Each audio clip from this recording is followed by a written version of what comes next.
You call it what? Lee. Lean. Lee. Yeah, creative. Yeah.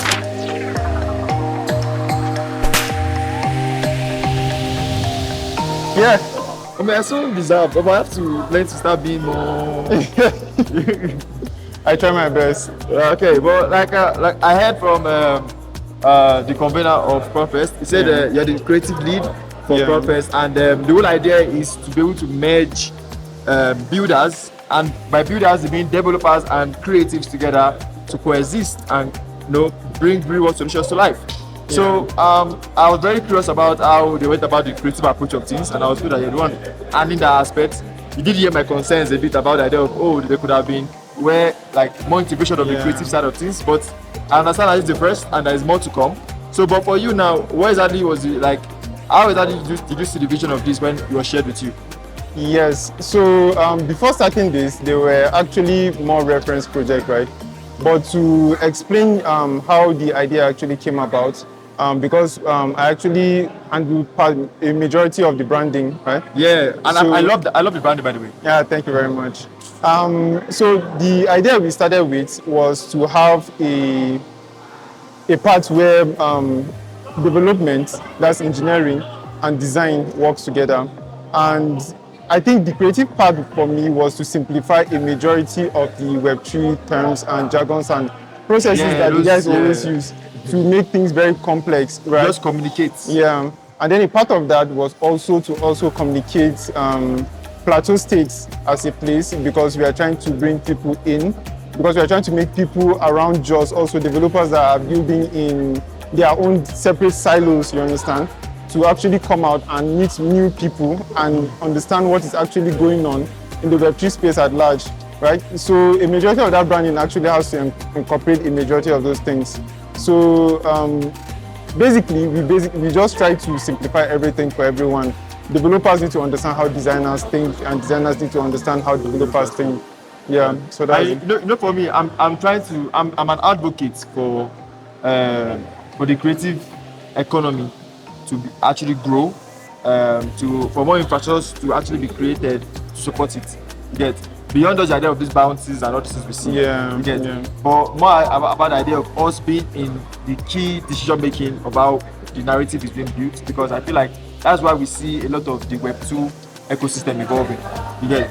You can see how TikTok grew, because of the creators too. Yeah, You can even say that they even went so far content. into creating the business tools too for businesses. So it's like they even went into diversifying a lot more of the niche and the ecosystems. Yeah. So we're looking at, okay, at the very least now, we're having where we're calling builders, and under these builders we're having what we call developers, and we're having creative, we're having creators here, and how they could make to really create real world solutions that can really make an average man use our products, because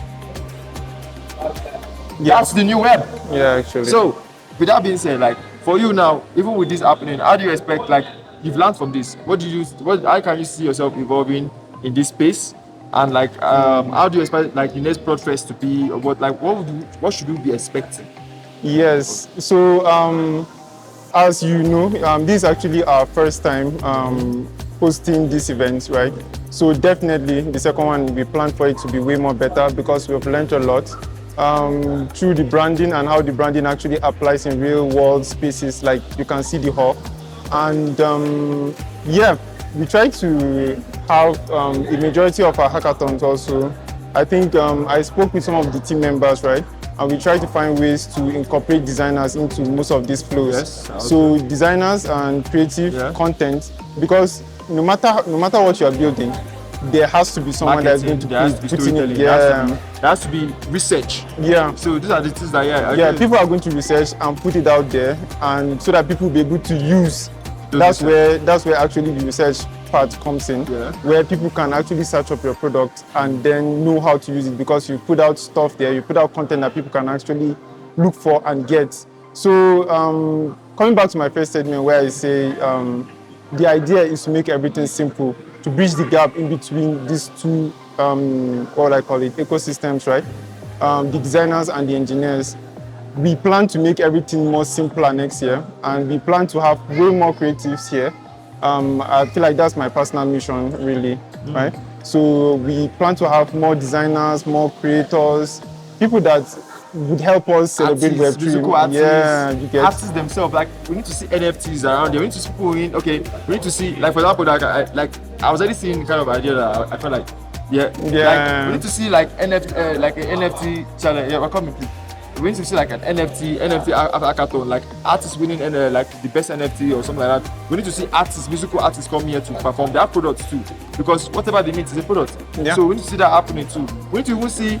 I don't know what's going to be like for dancers coming on chain, but like, yes, it's storytelling. I was a dancer when I came into the whole creative space. So, So there's something I can say about that, right? Over my time in the Web3 space, right, because I've tried to sell a lot of NFTs, right? Some of them worked, some of them did not. But the main thing here is that I've gained a lot of experience through interacting with a majority of these products.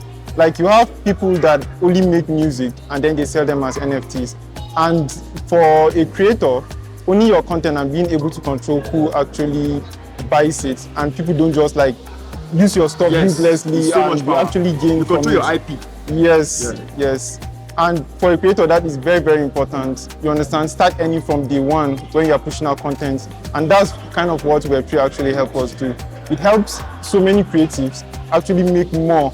Think of a musician, think of an artist, think of an illustrator, think of a web designer, think of a social media designer, right?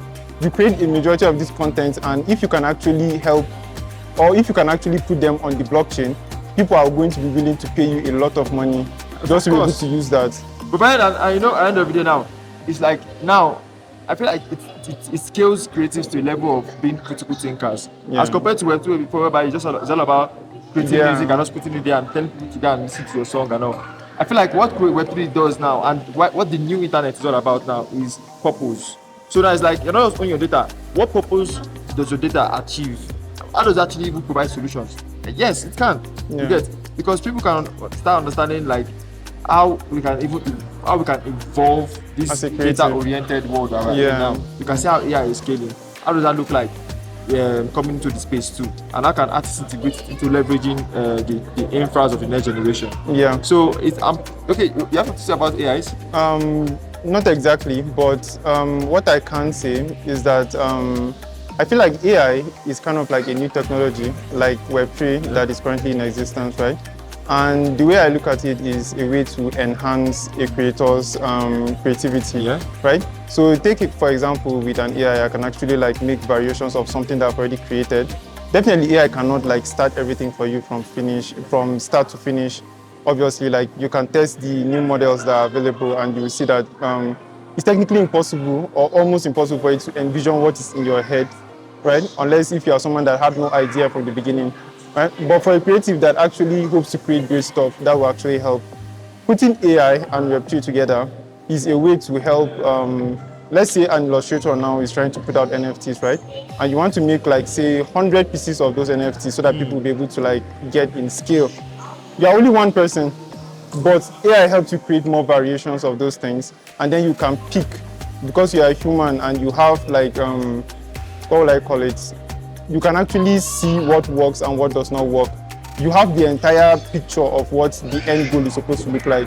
AI doesn't. AI just basically mimics what it thinks you want to see. Yeah, so you need to iterate. Iterations, that's very important. As a human being, that's going to be like one of the superpowers that you have above AI. Being able to prompt, like prompters that, like now, that's even where the talent of prompting comes in, because everybody can type. Everybody can. So it's like, how do you actually communicate? Because at the end of the day, part it's still the same thing being the creative. The power of communication. So you can see that even in the AI world, they will still need creatives, because we will test these guys, we will do the research, we will put this into the limits, we will stretch it and see how this product can even still evolve. And they can use the data that they gather from even creatives to even further enhance it to actually provide the solutions that it needs to. Sure. So you see, it's needed no matter where the space is. Creatives bring the culture. So it's important that we start looking at for how we can actually start scaling this and building more value. And for the VCs, the patrons, the whatever, to start being able to support more creatives, not just through just the idea of the bounties or this, but the idea of even having more infra, having more ops that can encourage people towards this initiative. Because I do believe that there's actually a difference between a creative and a Web3 creative. So that's important. But amazingly, I thank you so much for your time. My pleasure, man. So you're going to do something again, yeah? Before we actually do this thing, I want to play a game with you. What's that? Yeah. I'm going to ask you like quick fire questions. 5 Okay. quick fire questions. Okay. Yeah. You don't know what it is, but you're going to give me an answer to it. Okay. Yeah. Favorite designing tool? Photoshop. Favorite editing tool? Has to be Photoshop still. Editing tool? Yeah, photo editing, design, whatever. Favorite video editing tool? Video editing. Yeah, I always do with After Effects. I'm a lot more proficient with that. After Effects people. I don't know. Favorite social media platform? Has to be X. Favorite Web3 social media platform? It has to be platform? social platform has to be Discord. Discord. Yeah. I would say Pakistan is like Discord. Discord actually helps build help you to connect. You connect more with the community there, and you get first-hand information because Okay, Discord it is there. The last question. Are you ready? Yes. Mobile or camera? Has to be camera. Camera is always better every time. Well, it's not good, man. So you're going to spell booyah for me now. You're going to look at me and let's tell them like spell booyah. BOOYAH.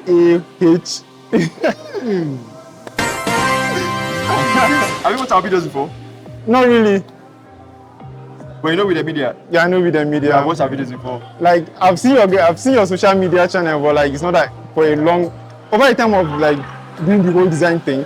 I've seen you guys as one of our like partners, so I've been I've been checking everybody that's our partners. I've checked their page. Oh, that's good. That is intentionality there. Yeah. Detailing. It's very important as a creative that you are too. That's amazing, man. All right. Hello, everyone. My name is Wen Ibrahim. You can call me Lee. I'm a creative designer and motion designer, and I'm live at ProdFest with We The Media.